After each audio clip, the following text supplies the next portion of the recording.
الحمد لله وكفى وسلام على عباده الذين اصطفى أما بعد أعوذ بالله من الشيطان الرجيم بسم الله الرحمن الرحيم وإذ أخذ ربك من بني آدم من ظهورهم ذريتهم وأشهدهم على أنفسهم ألست بربكم قالوا بلى شهدنا سبحان ربك رب العزة عما يصفون وسلام على المرسلين والحمد لله رب العالمين اللهم صل على سيدنا محمد وعلى آل سيدنا محمد وبارك وسلم اللهم صل على سيدنا محمد وعلى آل سيدنا محمد وبارك وسلم اللهم صل على سيدنا محمد وعلى آل سيدنا محمد وبارك وسلم۔ قرآن مجید فرقان حمید کی ایک آیت تلاوت کی گئی جس میں یوم میثاق کا تذکرہ ہے۔ میثاق کہتے ہیں وعدے کو، عہد کو، پرومس کو۔ یہ ایک ایسا پرومس ہے جو مخلوق نے اپنے پروردگار سے کیا۔ چنانچہ مفسرین نے لکھا کہ ابھی آدم علیہ السلام کو زمین پر نہیں بھیجا گیا تھا، اس وقت اللہ تعالی نے ان کی پیٹھ پر اپنی قدرت کا دایاں ہاتھ پھیرا، ایک مخلوق نکل آئی جو شکل میں بالکل انسان تھے، چہرے بڑے روشن تھے، مگر ان کے قد بہت چھوٹے تھے، جیسے چیونٹیاں کی مانند ہوتے ہیں۔ خربہ خرب انسان ان کی پشت سے نکل آئے۔ پھر اللہ تعالی نے اپنی قدرت کا بایاں ہاتھ پھیرا تو پھر اور انسان نکل آئے، مرد اور عورتیں، شکل انسانوں والی، قد بالکل چھوٹے، مگر ان کے چہرے سیاہ تھے۔ حضرت آدم علیہ السلام نے ان کی طرف دیکھا تو پوچھا، اے پروردگار یہ کون ہیں؟ ارشاد فرمایا کہ تیری ہونے والی اولاد ہے۔ اب ماں باپ کو چونکہ اولاد سے فطری محبت ہوتی ہے، تو جب آدم علیہ السلام کو یہ پتہ چلا کہ یہ ہونے والی اولاد ہے تو انہوں نے ایک دوسری نظر ڈالی، تو کچھ کے چہرے انہوں نے منور پائے اور کچھ کے چہرے سیاہ پائے۔ تو ماں باپ کی چاہت ہوتی ہے کہ ساری اولاد صاحب کمال ہو، تو انہوں نے پوچھا، لولا سویت یا ربی، اے پروردگار آپ نے ان کو ایک جیسا کیوں نہ بنا دیا کہ سیاہ چہرے والے بھی منور چہرے والے ہو جاتے؟ تو اللہ رب العزت نے پھر ان کو بتایا کہ آپ کی اولاد میں سے جو ایمان والے ہوں گے، سعید ہوں گے، وہ منور چہرے والے ہیں، اور جو ایمان سے محروم ہوں گے وہ شقی اور وہ سیاہ چہرے والے ہیں۔ اس موقع پر اللہ رب العزت نے ساری مخلوق پر اپنی تجلی فرمائی۔ حدیث پاک میں آتا ہے، کلمہ عیانا، بغیر پردوں کے اللہ تعالی نے ان سے کلام فرمایا۔ تو مخلوق کو دو نعمتیں ملی،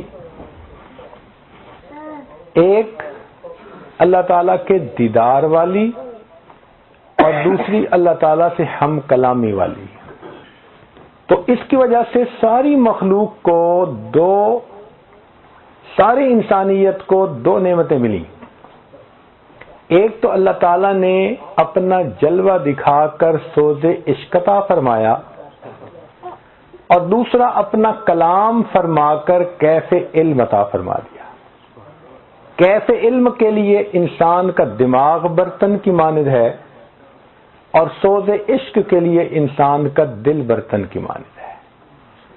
یہ دھڑکتا ہوا دل سوز عشق کا برتن ہے، اور یہ پھڑکتا ہوا دماغ کیف علم کا برتن ہے.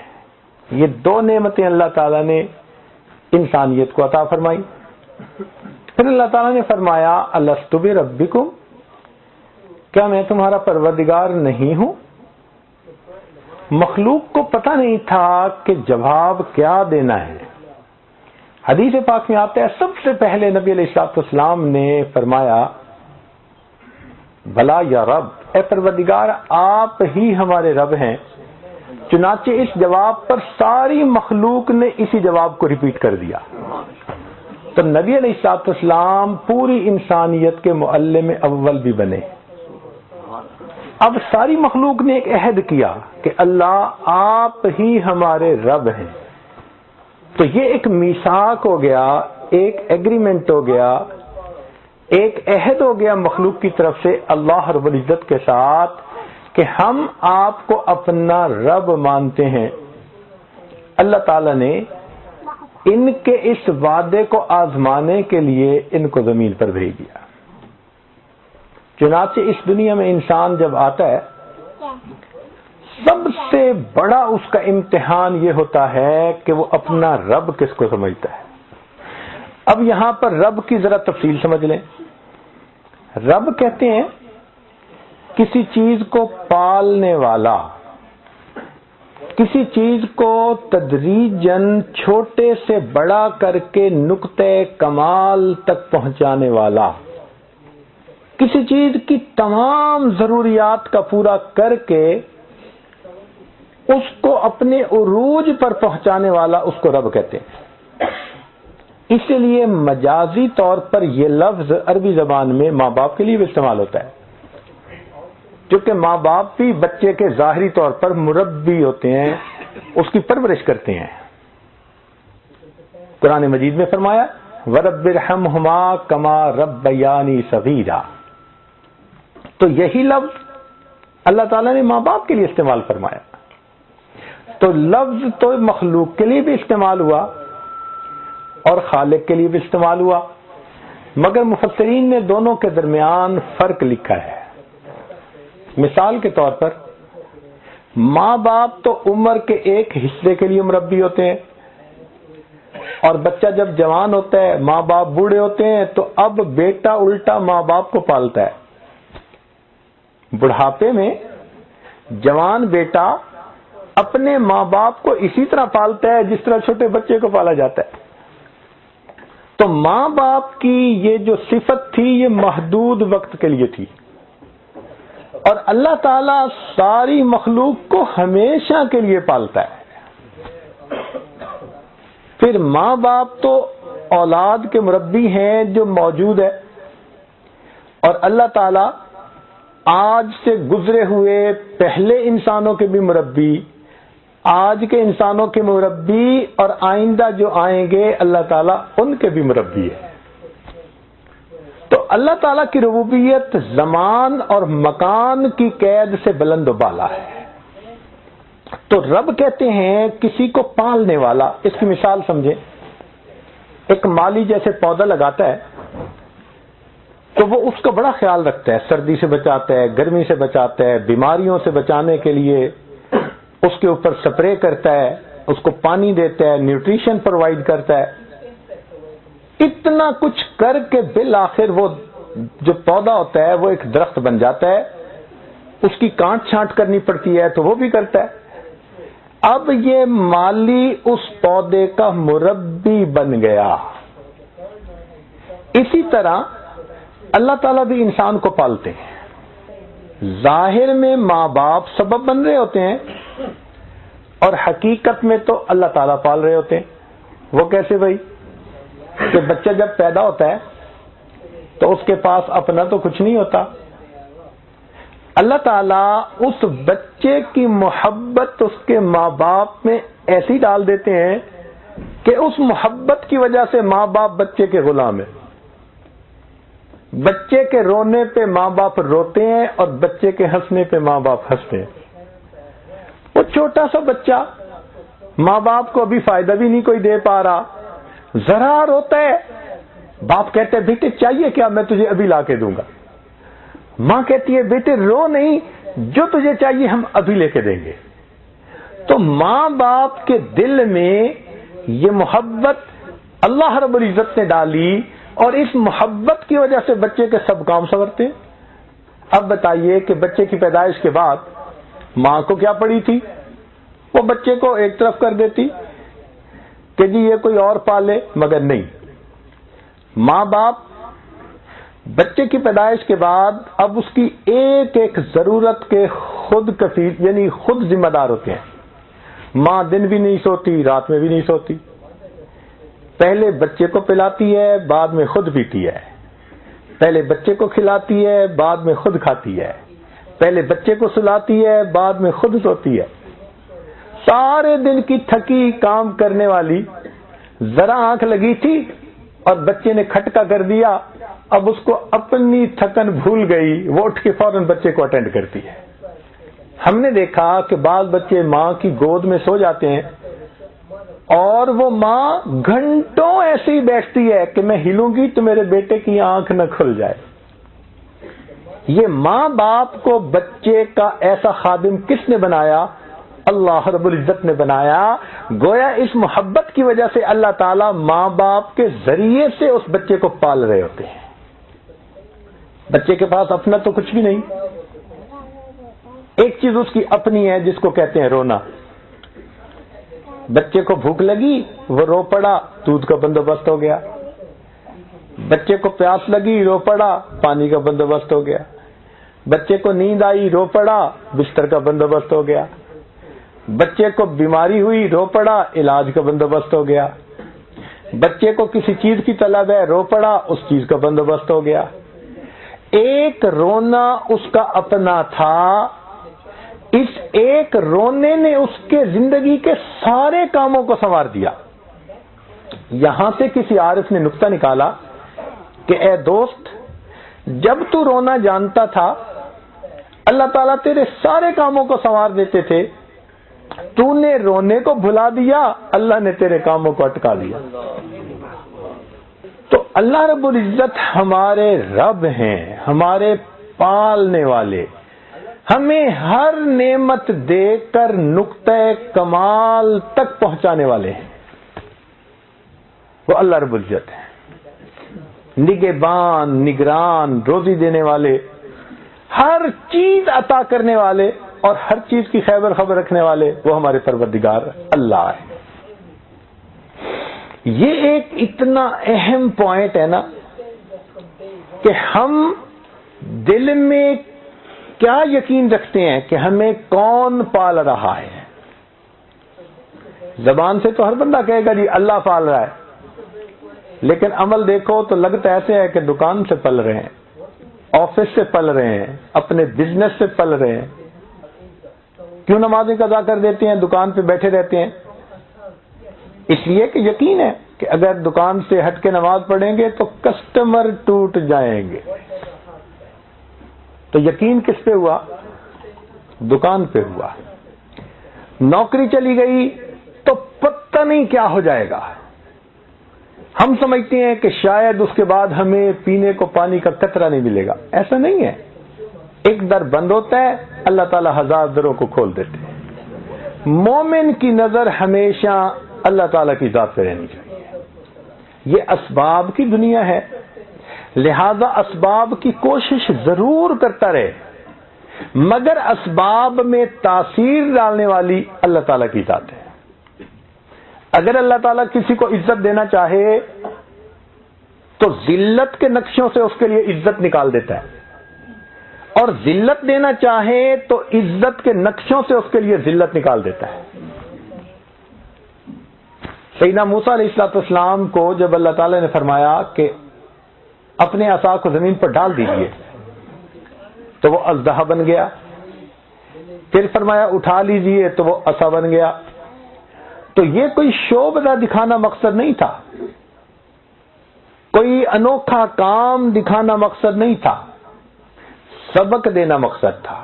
اے میرے پیارے موسیٰ علیہ السلام، آپ سمجھتے تھے کہ عصا مجھے بڑے فائدے دیتا ہے، ہمارے حکم سے عصا کو آپ نے زمین پہ ڈالا، یہ آپ کو نقصان دینے والا اژدہا بن گیا، آپ ڈر کے بھاگنے لگے اور جس اژدہے کو آپ نے نقصان دینے والا سمجھا، ہمارے حکم سے جب آپ نے اس کو دوبارہ ہاتھ لگایا وہ پھر عصا بن گیا، نفع دینے والی چیز۔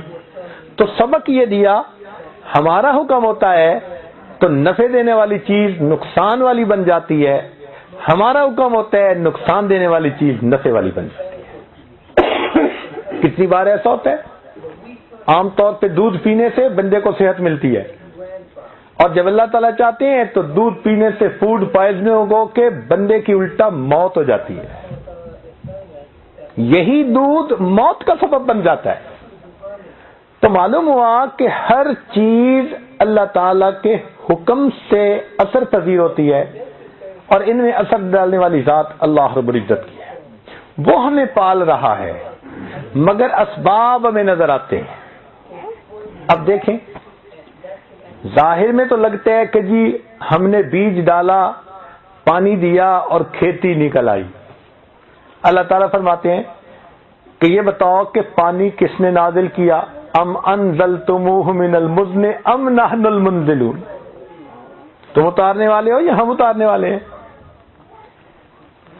فرمایا تزرعونہ ام نحن الزارعون، تم زراعت کرتے ہو یا ہم زراعت کرنے والے ہیں؟ اس لیے کہ اگر اللہ تعالیٰ چاہیں تو زمین کے نیچے کے پانی کو خشک کر دیں تو ساری کی فصلیں اور سارے درخت جو ہیں وہ سوکھ کے لکڑی بن جائیں۔ اور اگر کوئی کہے کہ جی آج کل تو نیا زمانہ، زمین کی بجائے اور انداز سے جو ہے وہ فصلیں اگائی جاتی ہیں، تو پھر ان فصلوں پر بیماریاں بھیجنا کس کا اختیار؟ اللہ رب العزت کا۔ وما یعلم جنود ربک الا ہو، اللہ تعالیٰ کے لشکروں کو اس کے سوا کوئی نہیں جانتا۔ چنانچہ یہ جو نئی ٹیکنالوجی ہے اس میں وائرسز کا اتنا اثر ہوتا ہے، لگی لگائی فصل چند گھنٹوں کے اندر پوری کی پوری ٹنل کے اندر ختم ہو جاتی ہے۔ کیا ہوا؟ وہ جی وائرس آ گیا۔ اب یہ وائرس نظر نہیں آتا، وائرس کے آنے کا پتہ نہیں چلتا، یہ بھیجنا کس کے اختیار میں؟ اللہ کے اختیار۔ تو ہماری جو ہر چیز سلامت ہوتی ہے یہ اس لیے کہ اللہ تعالیٰ اس کو سلامت رکھتے ہیں، اور اللہ تعالیٰ ہمیں محروم کرنا چاہیں تو یہ سب فصلوں سے ہمیں محروم کر سکتے ہیں۔ تو مومن کے دل میں یہ پکا یقین ہوتا ہے کہ مجھے پالنے والا اللہ رب العزت، اس کی ذات پر ہمیشہ نظر رہے۔ آج کل امیدیں اور جگہوں پر لگ گئی ہیں، اس لیے کہتے ہیں اور جی ہم یہاں سے وہاں چلے جائیں گے تو ہمارا کیا بنے گا؟ کیا یہاں کا خدا اور ہے، وہاں کا خدا اور ہے؟ زمین میں ہماری روزی نہیں ہے۔ اللہ تعالیٰ فرماتے ہیں وَفِي السَّمَاءِ رِزْقُكُمْ، قرآن عظیم الشان، اور تمہارا رزق آسمانوں میں ہے۔ وَإِن مِّن شَيْءٍ، جو کوئی بھی چیز ہے، إِلَّا عِندَنَا خَزَائِنُ، اس کے ہمارے پاس خزانے ہیں۔ وَمَا نُنَزِّلُهُ إِلَّا بِقَدْرٍ معلوم، ہم ایک معلوم اندازے کے مطابق اتارتے ہیں۔ تو اللہ تعالیٰ جب چاہتے ہیں تو بندے کا کاروبار ایسا ہوتا ہے کہ اس سے پیسے سنبھالے نہیں جاتے، اور جب اس کو محروم کرنے پہ آتے ہیں تو یکدم گھر بیٹھے بٹھائے چلے ہی جاتے ہیں۔ کتنے لوگ ایسے ہیں جی ادھر انویسٹ کیے تھے، ادھر انویسٹ کیے تھے، شیئر اتنا تھا اور بن کتنے کا گیا؟ زیرو ہو گیا، لاکھوں لٹا بیٹھے، وہ کدھر گئے؟ اللہ نے واپس لے لیے۔ لینا چاہے تو وہ لینا بھی جانتا ہے، اور دینا چاہے وہ دینا بھی جانتا ہے۔ تو رزق اللہ تعالیٰ کے اختیار میں۔ میں ایک بندے کو جانتا ہوں کہ جو ان پڑھ ہے، سائن کرنے نہیں جانتا، انگوٹھا لگاتا ہے، اور کروڑوں روپے لگا کر اس نے ہسپتال بنایا، اور پڑھے لکھے پی ایچ ڈی ہوتے ہیں، بیچارے گھر نہیں خرید سکتے ساری عمر۔ تو رزق کس کے اختیار میں؟ اللہ تعالیٰ کے اختیار میں۔ وہ جس کو چاہے جتنا رزق عطا فرما دیتا ہے۔ تو ہمارا پالنے والا اللہ تعالیٰ ہے، ہم اسباب سے نہیں پل رہے، اللہ تعالیٰ ہمیں پال رہا ہے۔ ورنہ یہ ایک بہت بڑا دھوکہ ہے جو انسان کو لگا ہوا ہوتا ہے. کہتے ہیں جی اگر اس جگہ سے اس جگہ چلے گئے ہمارے بچوں کا کیا بنے گا, ہمارے رزق کا کیا بنے گا. رزق تو اللہ تعالیٰ نے دینا ہے, تو یقین اللہ تعالیٰ کی ذات پہ.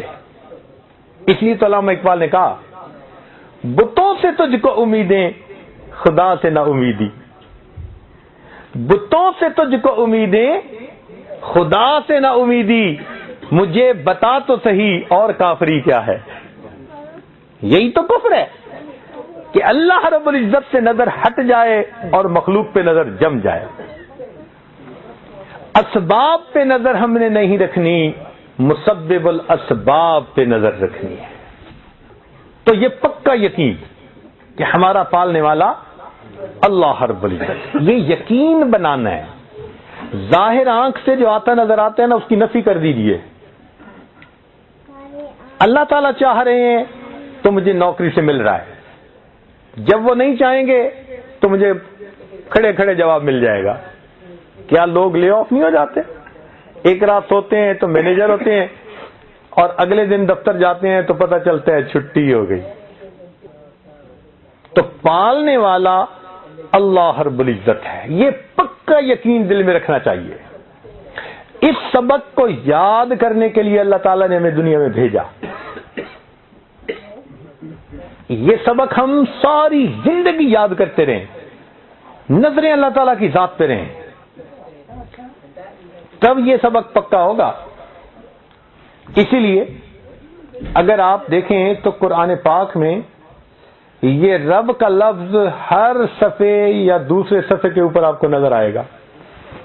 بار بار اس لفظ کو استعمال کیا گیا تاکہ میرے بندوں کو یہ سبق یاد رہے. آپ اگر غور کریں تو قرآن پاک کی پہلی آیت میں بھی رب کا لفظ الحمدللہ رب العالمین, اور قرآن پاک کی آخری سورت کے اندر بھی رب کا لفظ کیا قل اعوذ برب الناس, شروع میں بھی رب کا اور آخر میں بھی رب کا. ہم جو اذان دیتے ہیں تو اذان کے بعد کس کا نام یاد کرتے ہیں؟ رب کا. اذان کی دعا کیا ہے؟ اللہم رب ہذہ الدعوہ. دیکھو رب کا نام یاد کروایا گیا. نماز جب پڑھتے ہیں تو نماز کے ہر رکن میں رب کا لفظ, قیام میں رب کا لفظ, الحمدللہ رب العالمین. سورہ فاتحہ پڑھتے ہیں رب کا لفظ. جب رکوع میں جاتے ہیں تو کیا پڑھتے ہیں؟ سبحان ربی العظیم, رب کا لفظ. جب سجدے میں جاتے ہیں تو کیا پڑھتے ہیں؟ سبحان ربی الاعلی, رب کا لفظ. جب اتحیات میں بیٹھتے ہیں تو دعا کیا پڑھتے ہیں؟ رب اجعلنی مقیم الصلاۃ, رب کا لفظ. تو آپ دیکھیے رب کے لفظ کا سبق بار بار دہرایا جا رہا ہے کہ یہ لفظ کانوں میں پڑتا رہے اور بات یاد رہے کہ ہمارا پالنے والا کون ہے, ہمارا پالنے والا کون ہے. اس لیے قرآن مجید میں یہ سبق دیا گیا کہ ہم اس سبق کو اچھی طرح دل نشیں کر لیں کہ ہمارا پالنے والا اللہ رب العزت ہے. اللہ تعالیٰ چاہتے ہیں کہ میرے بندے کا تعلق میرے ساتھ ایسا ہو جیسا اس بچے کا ماں کے ساتھ ہوتا ہے. دیکھیں بچے کا باپ کے ساتھ کیسا تعلق ہوتا ہے. ایک بچے نے اپنے دوست کو بتایا میں حج پہ جا رہا ہوں. اس نے کہا کہ تم نے اپنی درخواست دے دی؟ کہتا ہے نہیں. اچھا تم نے ٹکٹ خرید لی؟ کہتا ہے نہیں. اچھا تمہیں پتا ہے حج پہ کیسے جاتے ہیں؟ کہتے ہیں نہیں. تم نے اپنا مکہ مکرمہ مدینہ منورہ میں کمرے بک کروا لیے؟ کہتے ہیں نہیں. اچھا تمہارے پاس پیسے ہیں جانے کے؟ کہتے نہیں. تو وہ حیران ہو کے پوچھتا ہے کہ پھر حج کیسے کرو گے؟ تو یہ بچہ مسکرا کے جواب دیتا ہے میں اپنے ابو کے ساتھ جا رہا ہوں. اب جب اس نے یہ لفظ کہا نا کہ میں ابو کے ساتھ جا رہا ہوں تو اس کے تمام سوالات کا اس نے جواب دے دیا کہ جب ابو کے ساتھ جا رہا ہوں میری ٹکٹ کا انتظام، میرے کپڑے کا انتظام، میرے کھانے کا انتظام، میرے پینے کا انتظام، میری ہر چیز کا انتظام، میرا کیئر ٹیکر میرا والد میرے ساتھ موجود ہے۔ جیسے اس بچے کو والد کے اوپر یقین ہے نا، ایسے مومن کو اللہ تعالیٰ کی ذات پہ یقین ہو کہ اللہ تعالیٰ میرے ساتھ موجود ہے، لہذا اگر میں اس کو راضی کروں گا اور اس کے حکموں پہ عمل کروں گا، وہ پروردگار کسی معاملے میں مجھے لیٹ ڈاؤن نہیں ہونے دے گا، وہ مجھے کسی بھی معاملے میں بے آسرا نہیں چھوڑے گا، بے سہارا نہیں چھوڑے گا۔ آج باپ بچے کے نفع کا بھی ذمہ دار ہوتا ہے اور بچے کے نقصان کا بھی ذمہ دار ہوتا ہے۔ کوئی آ کے کہہ دینا کہ جی آپ کے بچے نے پتھر پھینکا اور میری گاڑی کا شیشہ توڑ دیا، باپ کہتے ہیں اچھا جی بچہ تھا، میں آپ کو پیسے ادا کر دیتا ہوں۔ اب باپ نے تو نہیں نہ توڑا تھا، پیسے دے گا، ذمہ دار ہے۔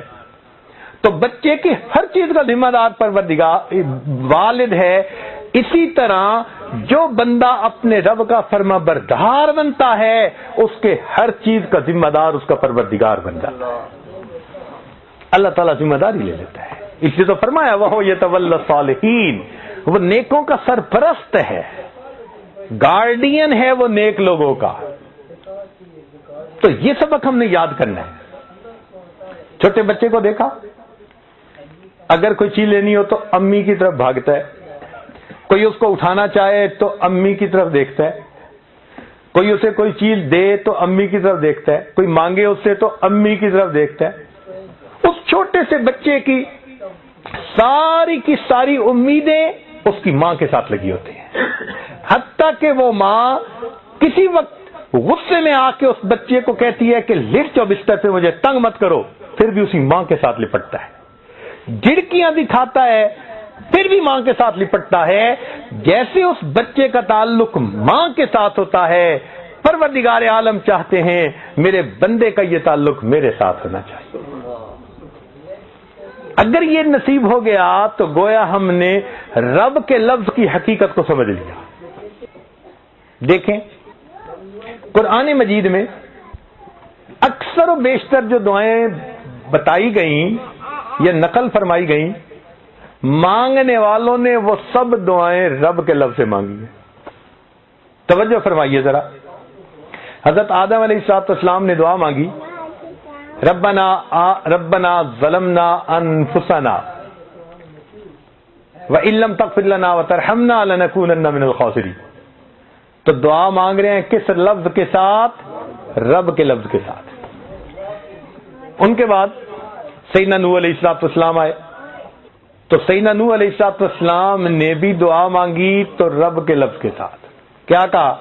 رب انی دعوت قومی لیلا ونہارا رب انہن اضللن کثیرا من الناس رب لا تذر علی الارض من الکافرین دیارا۔ تو کس لفظ سے دعائیں مانگ رہے ہیں؟ رب کے لفظ کے ساتھ مانگ رہے ہیں۔ پھر اس کے بعد دیکھیے سیدنا ابراہیم علیہ السلام، وہ دعا مانگتے ہیں رب انی اسکنت من ذریتی بواد غیر ذی زرع عند بیتک المحرم ربنا لیقیموا الصلاۃ۔ دیکھا، فاجعل افئدۃ من الناس تہوی الیہ۔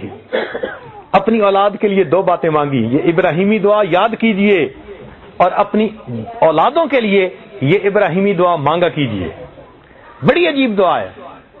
کیا دعا مانگی کہ اے اللہ، ایک تو لوگوں کے دل ان کی طرف متوجہ کر دیجئے، اور آج تک دیکھیے ان کی اولاد جو عرب لوگ ہیں، سارے لوگوں کے دل ان کی طرف متوجہ، کسی کا دین کی نسبت سے، کسی کا دنیا کی نسبت ہیں، سارے ان کے چہرے دیکھتے، سارے ان کی طرف متوجہ ہیں۔ اللہ تعالیٰ نے متوجہ کر دیا۔ اگلی بات دیکھیے، پھر ارشاد فرمایا وَارْزُقْهُم مِّنَ الثَّمَرَاتِ، اے اللہ ان میری اولادوں کو آپ پھل عطا کیجیے، پھل عطا کیجیے۔ اللہ تعالیٰ نے دیکھا کیسے پھل عطا کیے۔ عرب ممالک میں خود تو اتنے پھل نہیں ہوتے، جو پھل دنیا میں کہیں ہوتا ہے وہ آپ کو سعودی عرب میں ملے گا۔ آپ حج کے موقع پہ اس کو دیکھ سکتے ہیں. یہاں ایک علمی نکتہ طالب علم ہونے کے ناطے توجہ فرمائیے گا کہ مانگنے والا اپنے ظرف کے مطابق مانگتا ہے اور دینے والا اپنے مقام کے مطابق عطا کرتا ہے. مانگنے والے نبی علیہ السلام نے کیا مانگا؟ اللہ ان کو پھل دے دیجئے، پھل دے دیجئے. اب عام حالات میں تو پھل وہی ہوتے ہیں جو درختوں پہ لگتے ہیں، تو اللہ تعالیٰ فرما دیتے کہ ٹھیک ہے ان کو درختوں کے پھل دے دیے جائیں گے. نہیں، بلکہ اللہ تعالیٰ نے جواب میں کیا فرمایا؟ یجبا الیہ ثمرات کل شیء، ہر چیز کا ثمر میں ان کو دوں گا. ہر چیز کے ثمر سے کیا مراد؟ کہ درختوں کے پھل ان کا ثمر ہوتے ہیں، اور کھیتوں میں جو سبزی ہوتی ہے وہ ان کا ثمر ہوتا ہے، اور فیکٹریوں کے اندر جو چیزیں بنتی ہیں وہ ان کا ثمر ہوتا ہے، کارخانوں میں جو چیز بن رہی ہوتی ہے وہ ان کا ثمر.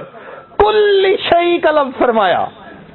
مانگنے والے نے تو پھل مانگے تھے، اور دینے والے نے فقط درختوں کے پھل نہیں، دنیا کے درختوں کے، انڈسٹری کے، کارخانوں کے، کھیتیوں کے، ہر چیز کے پھل بننے والے فائنل پروڈکٹ کو اللہ نے وہاں پہنچا دیا.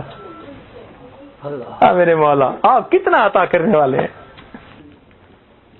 آگے دیکھیے سیدنا موسیٰ علیہ السلام، ایک مرتبہ انہوں نے اپنی قوم کے ایک آدمی کو بچانے کے لیے دوسرے بندے کو ذرا سمجھانے کے لیے مکہ مارا تو فوقذ موسیٰ فقضى علیہ، وہ تو ٹیکنیکل ناک آؤٹ ہی ہو گیا، اس کی تو ڈیتھ ہو گئی. خیر اگلے دن ان کی قوم کو وہی بندہ دوسرے سے جھگڑ رہا تھا، تو انہوں نے اسے کہا یار لگتے ہیں کہ تو ہی جھگڑالو ہے. اسے کل کا مسئلہ یاد تھا، تو اس نے کہہ دیا اچھا مجھے نہ قتل کیجیے جیسے آپ نے کل بندے کو مار ڈالا. تو بات آؤٹ ہو گئی.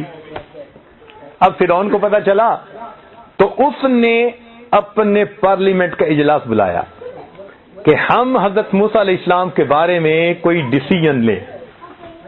ان میں سے ایک بندہ ایسا تھا جس کے دل میں اللہ تعالیٰ نے حضرت موسیٰ علیہ السلام کی محبت ڈالی تھی. چنانچہ وہ بندہ دوڑا ہوا آیا اور آ کر کہنے لگا ان الملأ یأتمرون بک. اے حضرت موسیٰ علیہ السلام، یہ بڑے بڑے وڈیرے سب آپ کے قتل کرنے کا پروگرام بیٹھے بنا رہے ہیں، فخرج، آپ یہاں سے چلے جائیے. فخرج منہا، قرآن عظیم الشان. حضرت موسیٰ علیہ السلام شہر سے باہر نکل گئے، خائفا یترقب، طبعی طور پر خوف بھی تھا دل میں، اور پیچھے بھی مڑ کے دیکھتے تھے، مگر لب پہ دعا کیا تھی؟ رب نجنی من القوم الظالمین، اے میرے رب مجھے ظالموں کی قوم سے نجات عطا فرما دیجیے. اللہ تعالیٰ فرماتے ہیں ہم نے ان کو مدین کے راستے پہ ڈال دیا. ایک جگہ پہنچے، دیکھا کہ کنواں ہے، لوگ پانی پلا رہے ہیں مویشیوں کو، مگر دو لڑکیاں اپنی بکریوں کو لے کر الگ کھڑی ہیں. جب سب پانی پلا کے چلے گئے تو انہوں نے ان سے پوچھا کہ بچیوں آپ نے پانی کیوں نہ پلایا، یہ بچہ کھچا پانی پلا رہی ہو. انہوں نے بتایا ہمارے والد بوڑھے ہیں، قوم ہمیں اپنے ساتھ پانی پلانے نہیں دیتی، ہم بچیاں ہیں، ہم کنویں سے پانی نکال نہیں سکتی. حضرت موسیٰ علیہ سمجھ گئے کہ یہاں بھی کوئی اونچ نیچ ہے. چنانچہ آپ نے ان کے لیے فسقا لہما، ان کی بکریوں کو پانی پلا دیا. وہ بچیاں تو چلی گئیں، حضرت موسیٰ علیہ السلام اکیلے ہیں، کوئی برادری نہیں، کوئی گھر نہیں، کوئی دوست نہیں، کوئی اپنا یار نہیں، پردیس ہے، اکیلے ہیں. درخت کے نیچے آ کر اپنے رب سے دعا مانگتے ہیں، رب انی لما انزلت الی من خیر فقیر. اللہ جو نعمت بھی عطا فرمائے میں محتاج ہوں. ایسی دعا مانگی، نقد قبول. تھوڑی دیر بعد ان میں سے ایک بچی آئی اور ان کو گھر لے گئی اور شعیب علیہ السلام سے ملاقات ہو گئی. تو شعیب علیہ السلام نے اپنی بیٹی کا ان سے نکاح کر دیا اللہ نے گھر بھی دے دیا، گھر والی بھی دے دی، رشتہ دار بھی بنا دیے۔ حضرت شعیب علیہ السلام نے جب حالات پوچھے تو انہوں نے بتایا کہ جی میں تو اس لیے وہاں سے آ گیا، میرے اوپر بڑا ڈر تھا اور خوف تھا۔ شعیب علیہ السلام نے سن کر کیا جواب دیا؟ فرمایا نجوت من القوم الظالمین، اب آپ ظالموں کی قوم سے نجات پا گئے۔ اب وہاں زندگی کو کچھ سال گزارے، واپس جا رہے ہیں، ایک جگہ پر کوہتور پر اللہ تعالیٰ نے ان کو نبوت سے سرفرازا۔ جب نبوت ملی تو پھر انہوں نے دعا مانگی۔ اب دعا میں کیا مانگا؟ رب اشرح لی صدری۔ دیکھو کون سا لفظ استعمال ہو رہا ہے؟ رب کا لفظ استعمال ہے۔ رب اشرح لی صدری ویسر لی امری واحلل عقدۃ من لسانی یفقہوا قولی واجعل لی وزیرا من اہلی ہارون اخی اشدد بہ ازری واشرکہ فی امری۔ سبحان اللہ، رب کے لفظ سے دعا مانگ رہے ہیں۔ پھر اللہ تعالیٰ نے جب ان کو کوہتور پر بار بار ہم کلامی کی سعادت عطا فرمائی تو ان کے دل میں ایک دفعہ خیال آیا میں اللہ تعالیٰ کا دیدار کروں۔ چونکہ عاشق صادق تھے تو ایک مرتبہ کیا کہہ بیٹھے؟ رب ارنی انظر الیک۔ تو درخواست پیش کی تو کس لفظ کے ساتھ؟ رب، اے پروردگار آپ کا دیدار کرنا چاہتا ہوں۔ تو دیکھیے وہ بھی رب کا لفظ استعمال فرماتے ہیں۔ ان کے بعد دیکھیے، چلیں حضرت یوسف علیہ السلام کو دیکھ لیں۔ اللہ تعالیٰ نے ان کو پردیس میں ایک جگہ ایسے موقع پر پہنچا دیا کہ جیل چلے گئے۔ تو جیل میں جا کے جہاں اپنا کوئی بھی نہ تھا، دعا کیا مانگی؟ رب السجن احب الی مما یدعوننی الیہ۔ اے اللہ یہ عورتیں جس گناہ کی طرف مجھے بلا رہی ہیں نا، اے میرے پروردگار اس سے تو مجھے جیل بھیج دیجیے۔ تو پروردگار نے انہیں کچھ وقت کے لیے جیل بھیجا، مگر جیل سے نکال کر انک الیوم لدینا مکین امین، اللہ تعالیٰ نے ان کو تخت کے اوپر بٹھا دیا اور تخت و تاج عطا کر کے خزانوں کا والی بنا دیا۔ آگے دیکھیے حضرت عیسیٰ علیہ السلام کی زندگی۔ حواریین نے کہا کہ آپ ہمارے لیے اللہ سے کچھ مانگیے۔ تو حضرت عیسیٰ علیہ السلام نے کیا دعا مانگی؟ ربنا انزل علینا مائدۃ من السماء۔ یہ جو ہمارا پنجابی زبان میں لفظ استعمال ہوتا ہے نا، مائدہ، میدا، آٹے میں میدا، یہ اصل میں عربی کا لفظ مائدہ تھا، اس کا بگڑے ہوا شکل ہے۔ تو اللہ تعالیٰ نے مائدہ اتار دیا ان کے کھانے کے لیے۔ تو دعا مانگی رب کے لفظ کے ساتھ۔ پھر نبی علیہ السلام تشریف لائے، آپ نے دعا مانگی تو کس لفظ کے ساتھ؟ ربنا آتنا فی الدنیا حسنہ وفی الآخرۃ حسنہ وقنا عذاب النار، تو رب کے لفظ کے ساتھ۔ تو معلوم ہوا کہ جتنے انبیاء کی دعائیں منقول ہیں سب کس لفظ سے مانگی گئیں؟ رب کے لفظ کے ساتھ مانگی۔ اور یہ رب کا لفظ پوری زندگی ہمارے ساتھ ہے۔ دیکھیے ایمان کا معاملہ آیا تو کہنے والے نے کیا کہا کہ ربنا اننا سمعنا منادیا ینادی للایمان ان آمنوا بربکم فآمنا۔ تو ربنا کے لفظ کے ساتھ ایمان کے قبول کا تذکرہ۔ پھر اگر بندے سے گناہ سرزد ہو گئے تو دعا کیا منگائی گئی؟ ربنا اغفر لنا ذنوبنا واسرافنا فی امرنا۔ دیکھا اپنے کاموں میں جو کمی کوتاہی اس کی معافی مانگ رہے ہیں تو کس لفظ کے ساتھ؟ رب کے لفظ کے ساتھ مانگ رہے ہیں۔ زندگی میں ہر بندے کو اچھی زندگی چاہیے، خوشگوار ازدواجی زندگی۔ تو ازدواجی زندگی کی دعا اللہ تعالیٰ نے قرآن مجید میں بتلائی کہ تم یہ مانگو۔ وہ کون سی دعا تھی؟ فرمایا ربنا ہب لنا من ازواجنا وذریاتنا قرۃ اعین وجعلنا للمتقین اماما۔ رب کے لفظ کے ساتھ مانگ رہے ہیں۔ تو معلوم ہوتا ہے کہ جو بھی دعا ہے وہ ربی کے لفظ کے ساتھ منگوائی جا رہی ہے۔ اور یہی نہیں کہ یہ رب کا لفظ یہیں تک، زندگی میں بھی اور زندگی کے بعد موت کے وقت بھی رب کا لفظ۔ چنانچہ جب میت کی روح نکالی جاتی ہے تو وہ کیا کہتے ہیں؟ قال رب ارجعون۔ قرآن عظیم الشان، دیکھیے اے میرے رب مجھے واپس لوٹا دے، لعلی اعمل صالحا فیما ترکت کلا.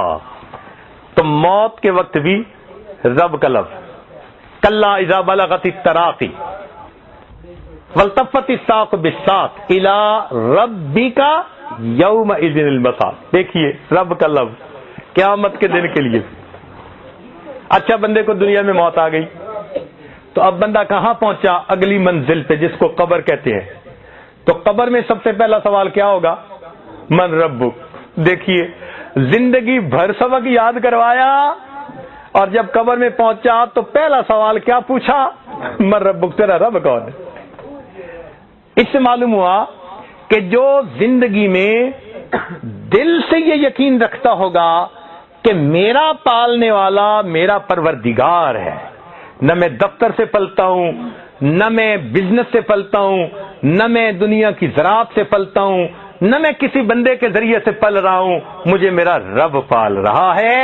جس نے یہ سبق دنیا میں پکا یاد کیا ہوگا، جب قبر میں جائے گا تو پہلے سوال پر کیا کہے گا؟ ربی اللہ، میرا رب اللہ ہے. اچھا اب دیکھیے کہ قبر سے اتر آگے جا کر حشر کے دن اللہ کے سامنے کھڑے ہو گئے. حشر کے دن اللہ کے سامنے کھڑے ہو گئے.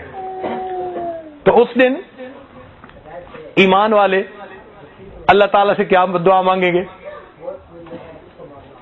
اللہ تعالیٰ ایمان والوں کو اس دن ایمان کا نور عطا فرمائے گا. تو وہ کیا کہیں گے؟ ربنا اتمم لنا نورنا واغفر لنا انک علی کل شیء قدیر. دیکھا ربنا کا لفظ ہے. پھر آگے دیکھیے کہ اب جو ہے پل صراط کے اوپر سے سب نے گزرنا ہے، ساری مخلوق نے پل صراط سے گزرنا ہے. تو اس کے لیے کیا فرمایا؟ وَإِن مِّنكُمْ إِلَّا وَارِدُهَا كَانَ عَلَىٰ رَبِّكَ حَتْمًا مَّقْضِيًّا. دیکھا پل صراط سے گزرتے ہوئے پھر رب کا لفظ. پھر آگے جا کر کھڑے ہوں گے تو نام اعمال مل جائیں گے. تو جنتی لوگ جنت میں اور جہنمی لوگ جہنم میں. تو جہنمی لوگوں کو جب جہنم میں ڈالا جائے گا تو وہاں جا کر بھی یہ دعا مانگیں گے رب کے لفظ کے ساتھ. کیا کہیں گے؟ ربنا اخرجنا فإن عدنا فإنا ظالمون. اب دعا کس لفظ سے مانگ رہے ہیں؟ رب کے لفظ کے ساتھ. رب کے لفظ کے ساتھ مانگ رہے ہیں. خود کہیں گے ربنا غلبت علینا شقوتنا وکنا قوما ظالمین ربنا اخرجنا فإن عدنا فإنا ظالمون. دیکھا رب کے لفظ کے ساتھ دعا مانگ رہے ہیں. 5 دعائیں مانگیں گے جو قرآن مجید میں منقول ہیں اور 5ویں مرتبہ اللہ تعالیٰ فرمائیں گے اخسؤوا فیہا ولا تکلمون. دفع ہو جاؤ، پڑے رہو پھٹکارے ہوئے، آج کے بعد مجھ سے ہم کلامی مت کرو. جیسے ناراض ہو کے بندہ کہتے ہیں نا کہ چلا جا، میں تیرا چہرہ نہیں دیکھنا چاہتا. بالکل اللہ تعالیٰ جہنمیوں کو بالآخر یہ فرما دیں گے پڑے رہو پھٹکارے ہوئے، میں نے تمہیں پالا، میں نے تمہیں ضرورتوں کے وقت جو ہے پشت پناہی دی، سب کچھ میں نے دیا. تم مخلوق کی محبتیں دل میں بھر کے پھرتے رہے، تم مخلوق کی پوجا کرتے پھرے، تم مجازی عشق کے اندر پھنسے رہے، تم دکان کے پیچھے پڑے رہے کہ ادھر سے پل رہے ہو. اب مجھ سے کہتے ہو کہ ہمیں واپس لوٹا دے. پڑے رہو پھٹکارے ہوئے، خبردار آج کے بعد مجھ سے کلام مت کرو. جنتی لوگ جنت میں جائیں گے تو دیکھیے اللہ تعالیٰ فرماتے ہیں وسیق الذین اتقوا ربهم الی الجنۃ زمرا. تو جنتی لوگ پروٹوکول کے ساتھ جنت میں جائیں گے. جہنمیوں کو تو ہانک کے لے جائے گا نا، جیسے ریوڑ بکریوں کا ہانک کے لے جاتے ہیں، لیکن جنتی لوگوں کو پروٹوکول کے ساتھ جیسے گائیڈڈ ٹور ہوتا ہے، ایسے فرشتے دونوں طرف سے ان کو ساتھ لے کر جائیں گے. اور جب جنتی داخل ہوں گے والملائکۃ یدخلون علیہم من کل باب، فرشتے ہر دروازے سے ان جنتوں کے استقبال کے لیے آئیں گے. کیا کہیں گے؟ سلام علیکم، تم پر سلامتی ہو، تمہیں شاباش ہو، تمہیں مبارک ہو. اپنی زبان میں ترجمہ کروں تو کہیں گے او تسی جیندے رہو، سلام علیکم بما صبرتم، تم نے صبر و ضبط سے زندگی گزاری، فنعما عقبیٰ، اور جیندے رہو. کتنے اچھے بندے تھے تم لوگ. تو دیکھیے رب کا لفظ استعمال ہو رہا ہے. اچھا جنت میں جب رہیں گے تو آگے پھر رب کا لفظ استعمال ہو رہا ہے. رب کا لفظ، رب کی طرف متوجہ ہو جائیں گے.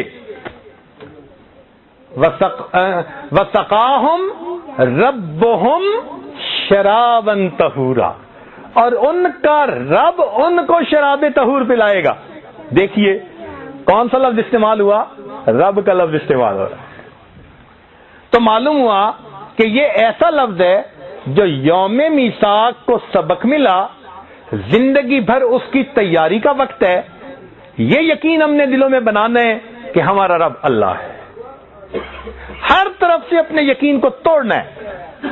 اور کئی دفعہ جب بندہ خود نہیں نہ چھوڑ رہا ہوتا اسباب کی جان، اللہ تعالیٰ زبردستی چھڑواتے ہیں اس کا یقین بنانے کے لیے کہ دیکھو اب بھی تو تم پل رہے ہو نا، اب مر تو نہیں نہ گئے، زندگی میں تو رزق میں نے ذمہ لیا تو میں تمہیں رزق دوں گا.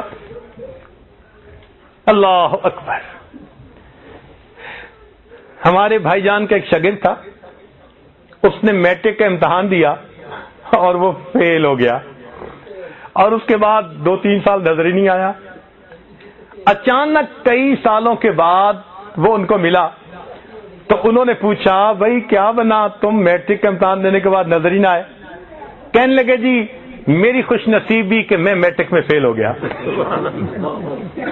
وہ بڑے حیران. پھر وہ کہیں کہ کیا کہہ رہے ہو؟ کہتے استاد جی بس میری خوش قسمتی کہ میں میٹرک کے امتحان میں فیل ہو گیا.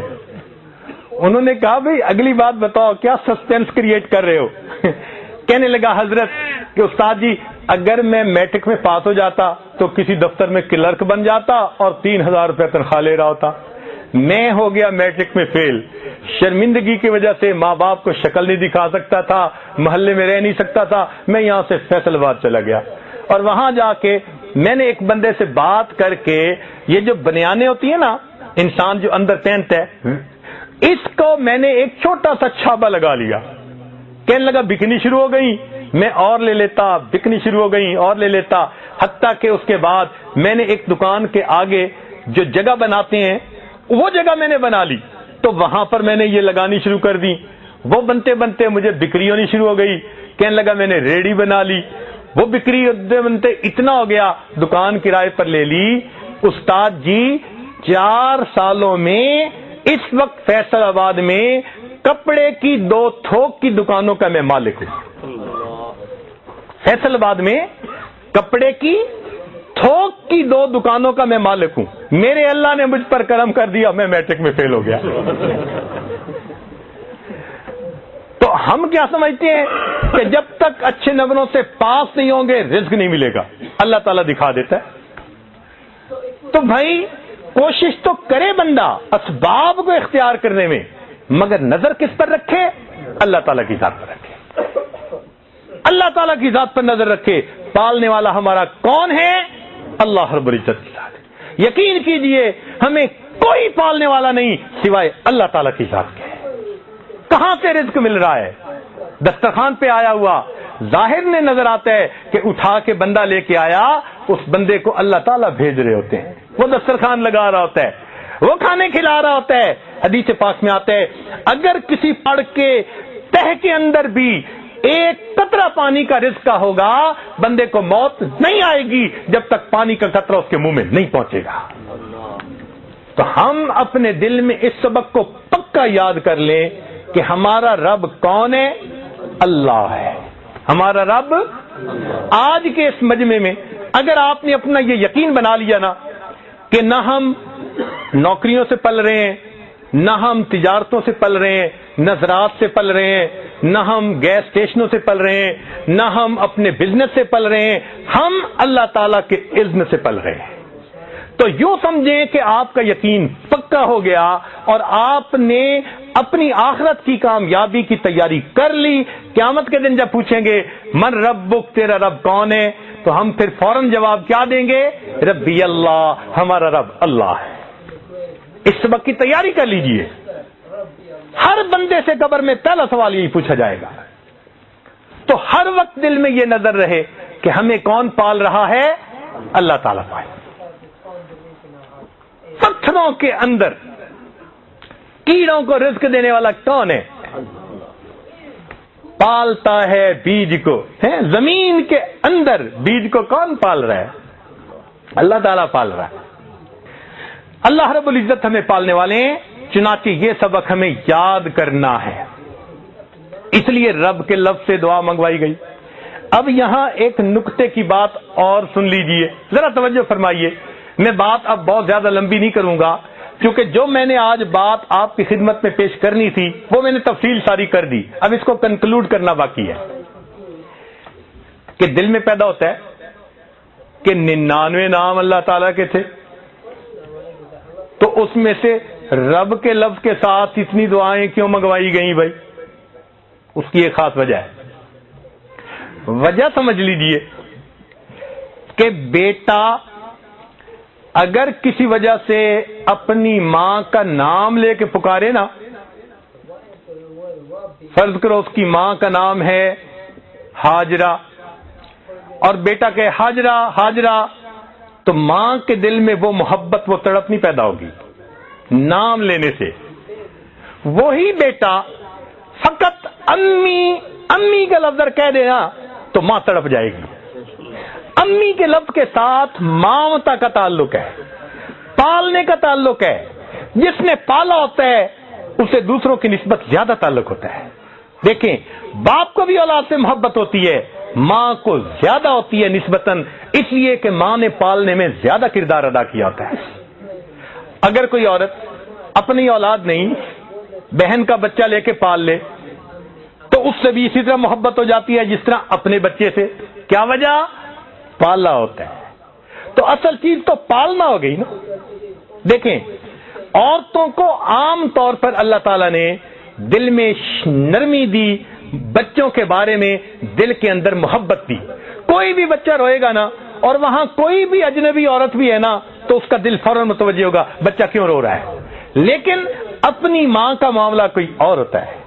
اگر ماں بیٹھی ہے اور دوسرے کمرے سے وہ امی کا لفظ سنتی ہے کہ میرا بیٹے نے مجھے پکارا، اور اس کو اس کا کوئی قریبی روک دے کہ آپ نہیں باہر جا سکتی، تو وہ ماں کیا کرے گی؟ خوش ہوگی، آنکھوں سے آنسو فوراً آ جائیں گے۔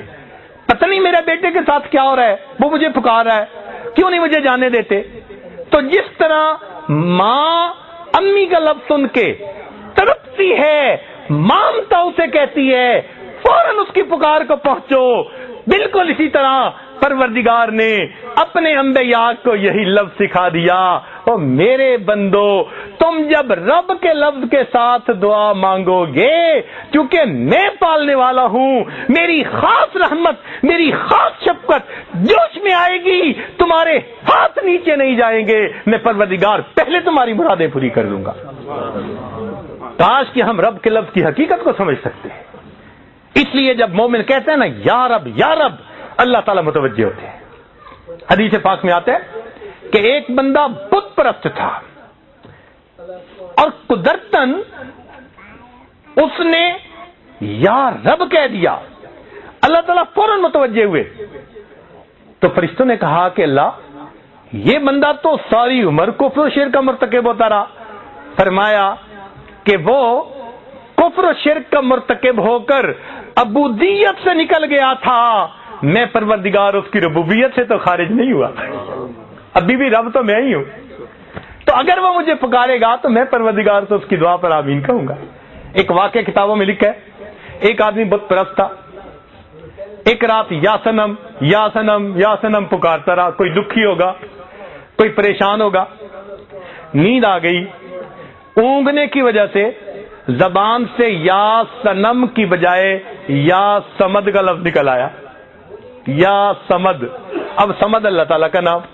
تو جیسے ہی اللہ کا نام نکلا اللہ تعالیٰ متوجہ ہوئے لبیک یا عبدی, میرے بندے مجھ سے کیا مانگتا ہے, کیا مانگتا ہے. فرشتے حیران, اللہ یہ بت پرست, یہ بتوں کو پوجتا رہا اور اونگ کی وجہ سے آپ کا نام نکلا. آپ فوراً متوجہ ہوئے. رب کریم نے فرمایا کہ دیکھو وہ ساری رات بتوں کو پکارتا رہا, بتوں نے جواب نہیں دیا, میرا نام اس کی زبان سے نکلا, میں بھی جواب نہ دیتا, مجھ میں اور بتوں میں کیا فرق رہ جاتا. تو اللہ تعالیٰ ہمارا رب ہے. ہم یہ یقین دل میں اتار لیں کہ ہم جب اللہ تعالیٰ کو پکاریں گے وہ پروردگار ضرور ہماری پکار کو سنے گا. کوئی ماں ہے دنیا میں ایسی کہ بچہ پکارے اور وہ جواب نہ دے, سنتی ہو؟ ممکن نہیں. ماں کے دل میں یہ مامتا کی نعمت, یہ کیا ہے؟ اللہ تعالیٰ نے اپنی رحمت کی ایک پریکٹیکل نشانی دنیا میں دکھا دی. اور لوگوں, اللہ کی رحمت کو تم نہیں سمجھ سکتے, وہ تمہاری سمجھ سے بلند و بالا ہے, لیکن جہاں تم سمجھ سکتے ہو ہم تمہارے درمیان یہ ماں کا ایک رشتہ بنا دیتے ہیں. دیکھو اگر تم ماں کے ساتھ کسی وقت جو ہے وہ برائی کا بھی معاملہ کر لو گے, وہ تمہارے سلوک بد سلوکی کو تمہاری نادانی سمجھ کر معاف کر دے گی. وہ تمہاری ماں ہے, تم ناراض کر لو گے, پھر اگر اس کی طرف آؤ گے تو ماں تمہیں فوراً سینے سے لگا لے گی. یہ ماں کی مامتا تمہارے لیے نمونہ ہے. اگر یہ مخلوق ہو کر اتنی معاف کرنے والی, اتنی محبت کرنے والی, اتنی جان دینے والی, اتنا بچے کی ضرورتوں کو پورا کرنے والی, اپنی ضرورتوں پر بچے کو مقدم کرنے والی ذات ہے, تو جو اصل رحمتوں کا صفت رکھنے والا رحیم و کریم پروردگار ہے, میرے بندو جب تم اسے پکارو گے وہ پروردگار تمہاری دعاؤں کو کیوں نہیں قبول فرمائے گا. اس لیے رب کے لفظ کے ساتھ دعائیں سکھائی گئی. اس لیے جب ہم رب کے ساتھ دعا مانگ رہے ہوتے ہیں نا, تو ہمیں احساس ہونا چاہیے ہم کس پروردگار کو پکار رہے ہیں, کس ذات کو پکار رہے ہیں. اس لیے بندہ جب اپنے رب سے غفلت میں آ گیا, غافل ہو گیا, دور چلا گیا. اب جیسے بچہ ماں سے روٹھ جائے تو ماں کیا کہتی ہے, تو بیٹے اپنی اماں سے نہیں روٹھا کرتے, بیٹے ماما سے نہیں روٹھا کرتے, بیٹا کیوں مجھ سے روٹھے ہو. کتنے پیار سے ماں سمجھا رہی ہوتی ہے. بالکل اسی طرح جو لوگ اللہ کے در کو چھوڑ کر غفلت سے کہیں اور چلے گئے, اللہ تعالیٰ فرماتے ہیں یا ایھا الانسان ما غرک بربک الکریم. دیکھا اے انسان, تجھے تیرے کریم رب سے کس چیز نے دھوکے میں ڈال دیا. بچے کو ماں کہتی ہے بچے بیٹے ماما سے نہیں روٹھا کرتے. اللہ تعالیٰ فرماتے ہیں او انسان اپنے رب سے نہیں روٹھا کرتے, رب کے در کو چھوڑ کے ادھر ادھر نہیں جاتے. کیوں بھٹکتے پھرتے ہو, کیوں ٹھوکریں کھاتے پھرتے ہو, کیوں پریشانیوں کا شکار ہوئے پھرتے ہو, کیوں دنیا کے اندر ڈپریشن میں زندگی گزارتے ہو. ایک تمہارا رب ہے تمہاری ہر ضرورت کا پورے کرنے والا. اگر تم پریشان ہو کوئی ضرورت نہیں تمہیں گولیاں کھانے کی. رات کے آخری پہر میں اٹھ کے وضو کر لو, تہجد کے وقت 2 رکعت ادا کر کے اپنا دامن پھیلا کر مانگو گے, وہ پروردگار تمہارے دلوں کو سکون سے بھر دے گا, وہ پروردگار تمہاری ساری پریشانیوں کو دور کر دے گا. تو دیکھیے رب کے ایک لفظ میں کتنی وسعت ہے. اگر ہم اس ساری وسعت کو سامنے رکھ کر پھر اللہ کو رب کے لفظ سے پکاریں گے تو اللہ تعالیٰ کتنا جلدی مدد فرمائیں گے. الحمدللہ اللہ تعالیٰ ہمیں اس سبق کو یاد کرنے کی توفیق عطا فرمائے اور اللہ تعالیٰ ہمیں دین و دنیا کی عزتیں عطا فرمائے. ایک بات اور ذہن میں رکھیے, میں نے ایک مرتبہ ایک جامعہ میں بچیوں کا امتحان لینا تھا, تو میں نے ان سے پوچھا, وہ پردے کے پیچھے بیٹھی تھیں, بخاری شریف کی طالبات تھیں. میں نے کہا کہ بچیوں یہ بتاؤ کہ دنیا میں سب سے آسان کون مان جاتا ہے, کس کو منانا سب سے آسان کام ہے. تو ایک بچی کہنے لگی جی دنیا میں امی کو منانا سب سے آسان کام ہے. میں نے کہا وہ کیسے؟ کہنے لگی کہ ایسے کہ اگر بھائی کو امی کسی وجہ سے ڈانٹ دیتی ہے تو میں گھر میں دیکھتی ہوں کہ بھائی غصے سے باہر نکل جاتا ہے, تو تھوڑی دیر کے بعد امی پریشان ہو جاتی ہے, وضو کرتی ہے, مصلی پہ آ جاتی ہے, نماز پڑھتی ہے, نفلیں پڑھتی ہے, تلاوت کرتی ہے, اور دعا مانگ رہی ہوتی ہے اور آنکھوں میں آنسو ٹپک رہے ہوتے ہیں, اللہ میرا بیٹا کسی برے کے ہاتھ نہ لگ جائے, کوئی انتہائی قدم نہ اٹھا لے, اللہ میرے بیٹے کو خیریت سے واپس پہنچا دینا. اب جو ماں خود دعائیں مانگ رہی ہے کہ میرا بیٹا واپس آ جائے, تو وہ ماں اپنے بچے سے کیسے ناراض ہو سکتی ہے؟ اور جب بھائی جو ہے واپس نہیں آتا اور کھانے کا وقت ہو جائے, سارے گھر کے لوگ کھانا کھا لیتے ہیں, امی کہتی ہے مجھے بھوک نہیں ہے, حالانکہ بھوک لگی ہوتی ہے, مگر ماں یہ سوچتی ہے پتہ نہیں میرے بیٹے نے کھانا کھایا نہیں کھایا, میں ماں ہو کے کھانا کیسے کھا لوں. کیا ممتا ہے, کیا نعمت ہے یہ کہ میرے بیٹے نے پتہ نہیں کھانا کھایا ہوگا یا نہیں, میں یہاں کیسے کھانا کھاؤں. ماں کے حلق سے لقمہ نیچے نہیں اترتا. سونے کا وقت آ جاتا ہے, سارے گھر کے لوگ سو جاتے ہیں, اور امی کو ابو سے ڈانٹ بھی پڑتی ہے کہ تمہاری نرمی نے بیٹے کو بگاڑ دیا, چلو سو جاؤ. وہ بستر پہ لیٹ بھی جاتی ہے, مگر امی کی آنکھ نہیں لگتی. اس کے کان متوجہ ہوتے ہیں ٹیلی فون کی بیل کی طرف, کیا پتا میرا بیٹا مجھے فون کر دے. اس کے کان متوجہ ہوتے ہیں دروازے کی بیل کی طرف, کاش کہ میرا بیٹا دروازہ کھٹکھٹائے تو اس کو کہیں انتظار نہ کرنا پڑ جائے, مجھے نیند نہیں آ رہی, میں جلدی دروازہ کھول سکوں. اب جو ماں اتنی متوجہ ہے کہ میرے بیٹے کو دروازے پہ انتظار نہ کرنی پڑے, اس کی محبت کا اندازہ تو لگا لیجئے. اچھا اگر بھائی واپس آ جاتا ہے تو امی اسی وقت آ کے مجھے جگاتی ہے, کہتی ہے بیٹی وہ تمہارا بھائی آ گیا ہے, اس کو گرم کھانا بنا کے دو. میں کہتی ہوں امی اتنا ہی محبت تھی تو ڈانٹا کیوں؟ بیٹی اصلاح تو مجھے ہی کرنی ہے, سمجھانا تو مجھے ہے, میں ماں ہوں, مگر میں یہ نہیں چاہتی کہ وہ مجھ سے جدا ہو, یہ مجھ سے برداشت نہیں ہوتا. میں کہتی ہوں امی میں نے اس کو جو ہے دروازہ کھٹکھٹایا تھا, وہ سو گیا ہوگا, اچھا صبح جو ہے نا اس کو جو ہے نا کھانا دے دینا. صبح امی نماز پڑھنے کے بعد پھر آتی ہے, بیٹی جلدی کرو بھائی کو ناشتہ بنا کے دو. میں کہتی ہوں امی چاہتی کیا ہے؟ تو امی جواب دیتی ہے بیٹی بس میں اتنا چاہتی ہوں تیرا بھائی میرے پاس آ جائے اور ایکسکیوز کر لے تو میں تمہارے بھائی کو معاف کر دوں گی. اب اندازہ لگائیے کہ جو ماں انتظار میں بیٹھی ہے کہ میرا بیٹا فقط چل کے میرے پاس آ جائے میں اسے معاف کر دوں گی, اس ماں کو منانا کتنا آسان تھا. میں نے کہا کہ نہیں, اگر وہ ماں زیادہ ناراض ہے اور بیٹا اگر آ کے ایکسکیوز کر بھی لیتا ہے اور ماں کا غصہ ٹھنڈا نہیں ہوتا, وہ کہتی ہے میں نہیں معاف کرتی, تو پھر کیا؟ کہنے لگی کہ اگر ایسی صورتحال میں بھائی امی کے پاؤں پکڑ لینا تو امی تو پگھل ہی جائے گی, وہ فوراً کہے گی بیٹے اچھا میرے پاؤں چھوڑ دے, چل میں تجھے معاف کرتی ہوں. میں نے کہا اگر پھر بھی معاف نہیں کرتی, اتنا غصہ تھا, پھر بھی معاف نہیں کرتی. کہنے لگا اگر پاؤں پکڑ کے معافی مانگتے ہوئے بھائی کی آنکھوں سے آنسو کا قطرہ آ جائے نا, امی سے یہ نہیں برداشت ہوتا, فوراً دوپٹے کے ساتھ بھائی کے اس جو ہے وہ آنسو کو پوچھے گی, کہے گی میرے بیٹے رو نہیں, چل میں نے تجھے معاف کر دیا. اب جو ماں بیٹے کی آنکھ کا ایک آنسو نہیں دیکھ سکتی, سوچئے وہ کتنا جلدی بیٹے کو معاف کر دے گی. تو جب اس نے یہ باتیں کہیں تو پھر میں نے اسے بات سمجھائی کہ دیکھو ماں کو منانے کے لیے چل کے آنا پڑتا ہے, معافی مانگنی پڑتی ہے, پاؤں پکڑنے پڑتے ہیں, آنکھوں سے آنسو بہانے پڑتے ہیں, مگر ایک ذات اور بھی ہے. اگر ایک بندہ ساری زندگی گناہ کرتا رہے مگر اپنے گناہوں پر کہیں بیٹھے بیٹھے دل میں نادم اور شرمندہ ہو جائے, حدیث پاک میں آتا ہے الندم توبۃ, دل میں نادم اور پریشان ہو گیا, دل میں پشیمان ہو گیا, زبان سے فکرہ نہیں بولا, زبان سے معافی نہیں مانگی, چل کے مسجد کی طرف نہیں آیا, وہ پروردگار کتنا کریم ہے, فقط دل کی ندامت پر اس بندے کے گناہوں کو معاف فرما دیتا ہے. تو معلوم ہوا کہ جتنا اس دنیا میں اللہ تعالیٰ کو منانا آسان ہے, کسی کو منانا اتنا آسان نہیں. اس لیے کہ جو محبت اللہ تعالیٰ کو بندے کے ساتھ ہے وہ محبت کسی کو بندے کے ساتھ نہیں. اس دنیا میں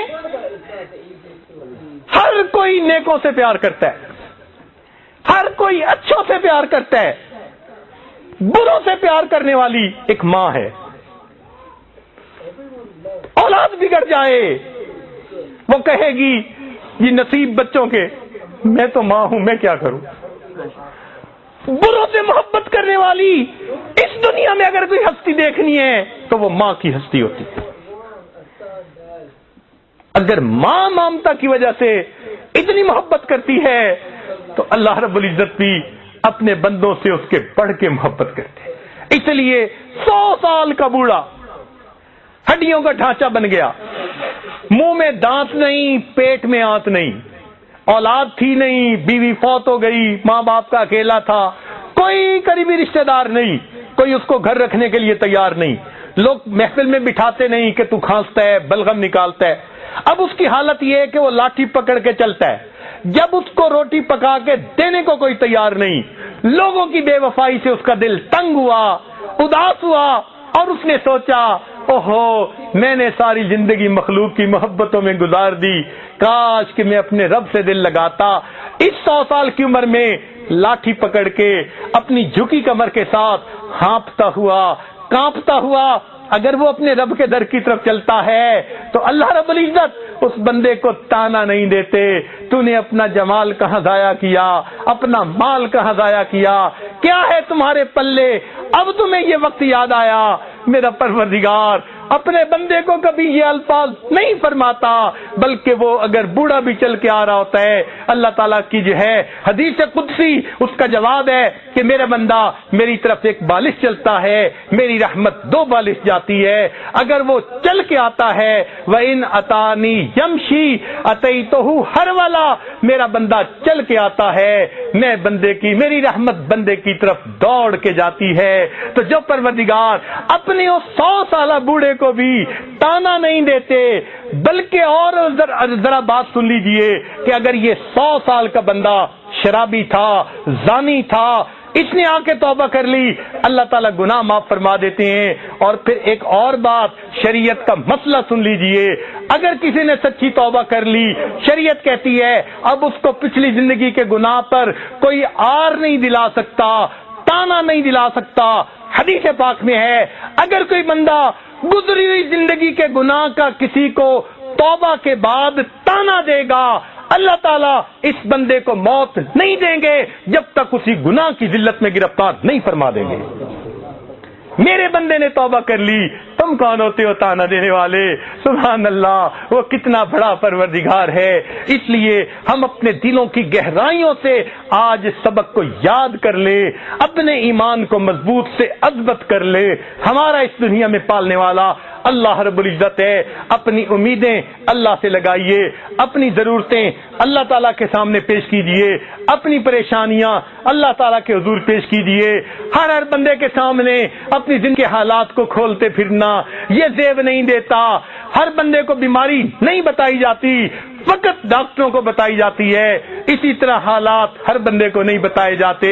اللہ تعالیٰ کے سامنے ان حالات کو پیش کیجئے, اللہ سے لو لگائیے, دیکھیے وہ پروردگار کس طرح ہماری دعاؤں کو قبول فرماتا ہے اور ہمارے حالات کو بہتر بناتا ہے.